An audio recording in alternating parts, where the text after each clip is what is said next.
یہ وہ روایت ہے جس کی میں بات کر رہا تھا. وقال سعید بن جبیر عن ابن عباس رضی اللہ تعالیٰ عنہ. سعید بن جبیر جو ہے وہ ابن عباس رضی اللہ تعالیٰ عنہ سے روایت کرتے ہیں. جاثم على قلب ابن آدم فإذا سہا وغفل وسوس.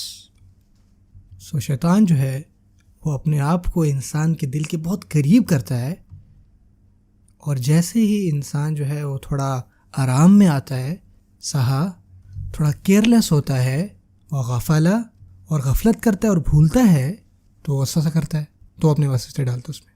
اور پھر فإذا ذکر اللہ، اور جیسے وہ اللہ کو یاد کرتا ہے، خنسا واپس آتا ہے، وہاں سے بھاگتا ہے. جیسے آپ اللہ کو یاد کرتے ہیں شیطان پیچھے جاتا ہے، اور جیسے ہی ذکر چھوڑ دیتے ہیں آپ، وہ واپس آتا ہے.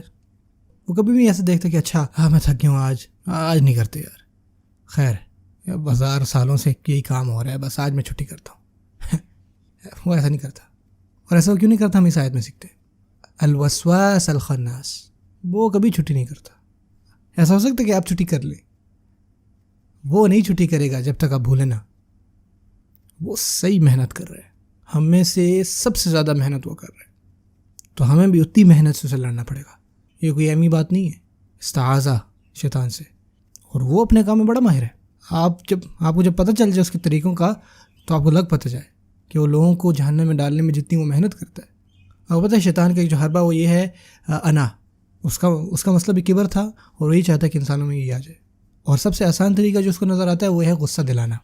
غصہ جو ہے کس چیز کی عکاسی کرتا ہے؟ مینلی انا کی. اور شیطان اس کام میں بڑا ماہر ہے، کیا وہ غصہ دلائے. ہم نے دیکھا مسلمان کو بہت زیادہ غصہ کرتے ہوئے، تو اس ٹائم وہ کیا کرنا ہوتا ہے؟ ان کو کیا ریمائنڈ کروانا ہوتا ہے؟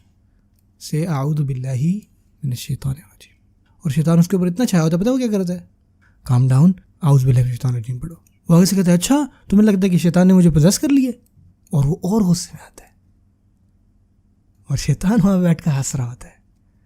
یعنی میں نے اس کو اتنا قابو کر لیا ہے کہ یہ اعوذ باللہ بھی نہیں کر سکتا. سوچیں. وہ اپنے کام میں ماہر جو کرتا ہے، اور اس میں عاجزی آتی ہے، یقینی معنی ہیوملٹی آتی ہے، اور ریئلائز کریں کہ شیطان کی یہ وسوسہ ہے. یہ میری سوچ نہیں تھی، مجھے اپنے آپ کو قابو کرنا ہے اور اللہ تعالیٰ کے سامنے ایک عاجز بندہ بننا ہے. اور اس چیز کا بھی ادراک کہ لوگوں کے اوپر غصہ کرنا، اس پہ میرا کوئی بھی حق نہیں ہے. اللہ تعالیٰ ہمیں اپنے غضب سے بچائے، اور وہی اصل میں القہار ہے. میں خود کو ہمبل کروں اور اعوذ باللہ من الشیطان الرجیم کو